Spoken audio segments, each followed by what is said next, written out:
Everyone, আপনারা সবাইকে কেমন আছেন? আশা করি আল্লাহর অশেষ রহমতে খুব ভালো আছেন।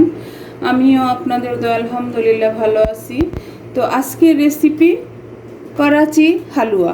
এই করাচি হালুয়া বানানোর জন্য প্রথমত লাগবে আমার এই যে চিনি। প্রথমেই চিনি শিরাটা করে নিতে হবে। এখানে আমার 300 গ্রাম চিনি আছে। চিনি শিরাটা বানানোর জন্য তো আমি একটা ফ্রাই প্যান বসাই দিছি, কিন্তু এটাতে আমি প্রথমে এই বাদামগুলি একটু ভেজে নিব।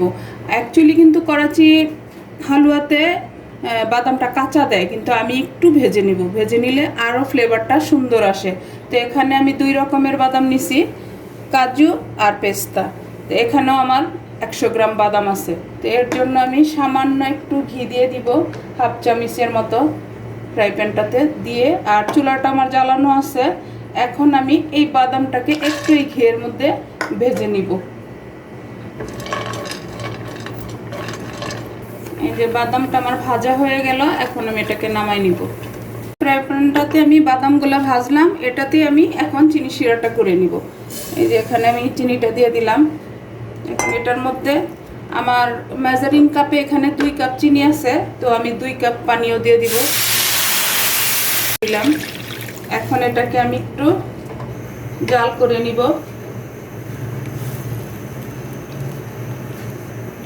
এই যে চিনি আর পানিটা একটু জাল করে নিতে নিতে এদিকে আমি এই যে কর্নফ্লাওয়ার লাগবে, কর্নফ্লাওয়ারটা গুলে নিব। এখানে আমার 100 গ্রাম কর্নফ্লাওয়ার আছে। এখন কর্নফ্লাওয়ারটাতে একটু পানি দিয়ে আমি গুলে নিব। এই যে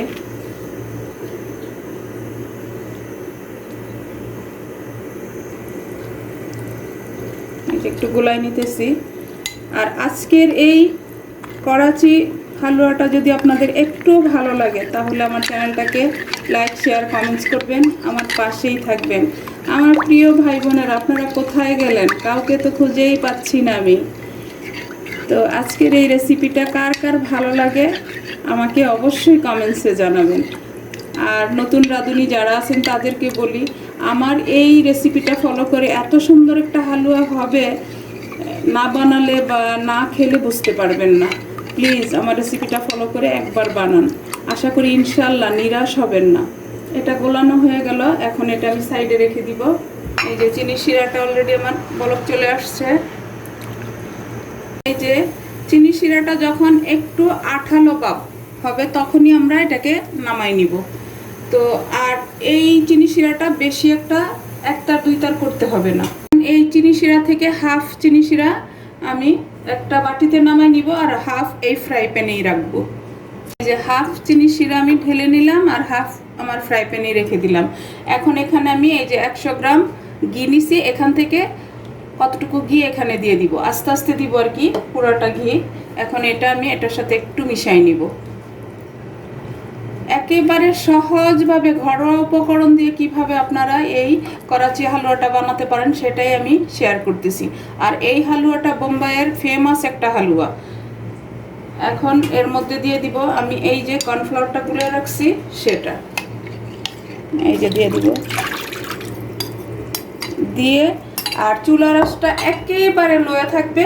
এখন এটাকে আমি নেড়ে চেড়ে রান্না করে নিব। এর মাঝখানে মাঝখানে আমি ঘি দিব, তারপরে ওই যে চিনি শিরাটা রাখছি সেটা দিব। সব কিছুই আমি আপনাদের সাথে শেয়ার করতেছি। তো প্লিজ কার কার ভালো লাগে অবশ্যই আমাকে জানাবেন। দেখেন আমাদের কর্নফ্লাওয়ারটা কিন্তু রান্না শুরু হয়ে গেছে।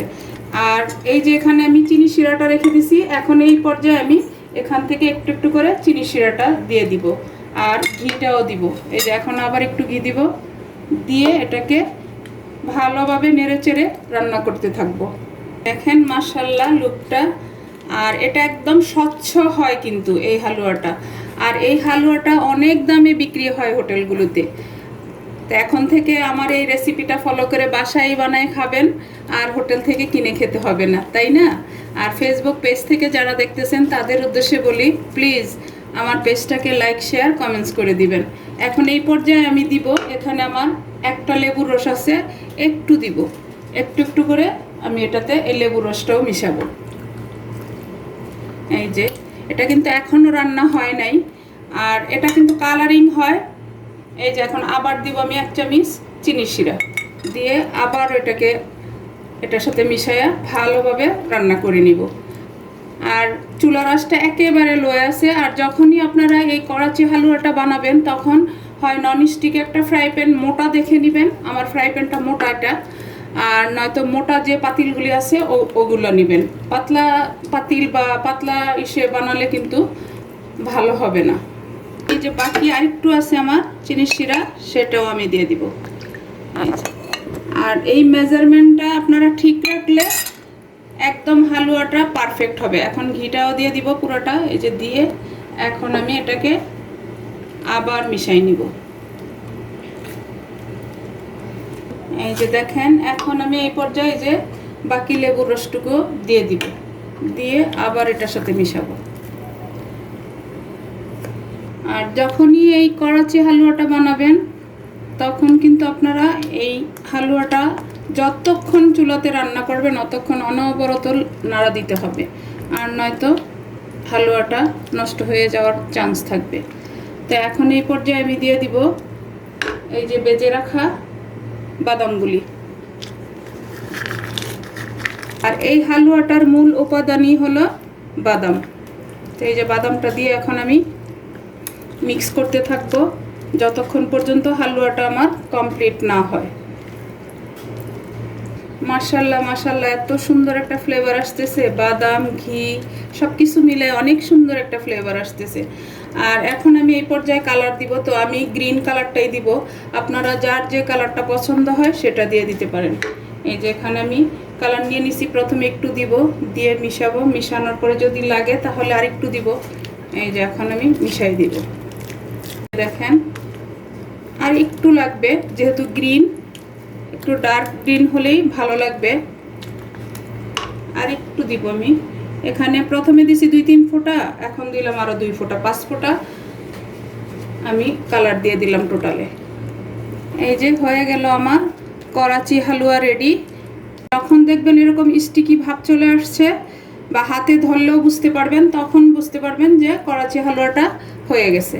এখন এটাকে আমি নামাই নিব, নামায়া সার্ভ করে কিভাবে বাকি অংশটুকু রেডি করি সেটাও আমি আপনাদের সাথে শেয়ার করতেছি। প্লিজ আমার ভাই বোনেরা আমার সাথেই থাকেন। এই যে আমি একটা কেকের চারকোনা মোলটা নিয়ে নিলাম, এটার মধ্যে আমি এখন প্রথমে একটু ঘি মাখাই দিব। এই যে মাখানো হয়ে গেল, এখন একটা আমি বাটার পেপার দিয়ে দিব। এই যে এখন বাটার পেপারটার উপর আরেকটু ঘি মাখাই দিব, সামান্য একটু দিব। মাখানো হয়ে গেল, এখন আমি এই যে আমার করাচি হালুয়াটা এর মধ্যে ঢেলে দিব। এই যে ঢেলে নিলাম। এই যে এখন এটাকে আমি সমানভাবে এখানে বসাই দিব। দেখেন মাশাআল্লাহ, লুকটা দেখেন, দেখতে এখনই কিন্তু অনেক লোভনীয় লাগতেছে। হালুয়াটাকে আমার বসানো হয়ে গেল, এখন আমি উপর দিয়ে আরেকটু বাদাম ছিটাই দিলাম। মাশাআল্লাহ মাশাআল্লাহ, লুকটা দেখেন। আমার করাচি হালুয়াটা ট্রের মধ্যে রাখা হয়ে গেল। এখন এটাকে আমি নর্মাল ফ্রিজে 1 ঘন্টা ঠান্ডা করে নিব। ঠান্ডা করে তারপর আমি এটাকে কাটবো আর আমি আপনাদের সাথে শেয়ার করব। আমার সাথেই থাকবেন আমার প্রিয় ভাই বোনেরা। এই যে আমি 1 ঘন্টা পর ফ্রিজ থেকে বের করে নিলাম করাচি হালুয়াটা। এখন এটাকে আমি মোল্ড আউট করব, এই বোর্ডটার উপরেই ঢেলে দিব। বিসমিল্লাহির রহমানির রহিম। এখন এটা উঠাই নিব আমি। মাশাআল্লাহ মাশাআল্লাহ, দেখেন হয়ে গেছে আমার আজকের করাচি হালুয়াটা। তো এই করাচি হালুয়াটাকে এখন আমি কাটবো, কেটে তারপর সার্ভ করব আর কি। করাচি হালুয়াটা কাটার জন্য আমি একটা স্কেল নিয়ে নিলাম, এই যে যাতে একেবারে সমানভাবে হয় কাটাটা, এই জন্য নিলাম। বিসমিল্লাহির রহমানির রহিম। এখন আমি কাটবো। মাশাআল্লাহ মাশাআল্লাহ, অনেক সুন্দর হয়েছে। এই যে এখন আবার এই যে দিয়ে নিব, কাটা হয়ে গেল।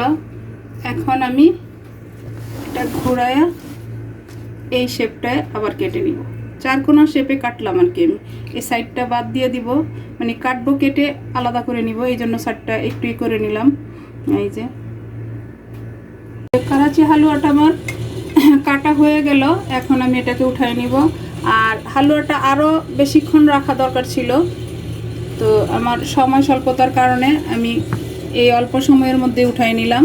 আপনারা আরেকটু সময় দিবেন, তাহলে হালুয়াটা আরও জমবে।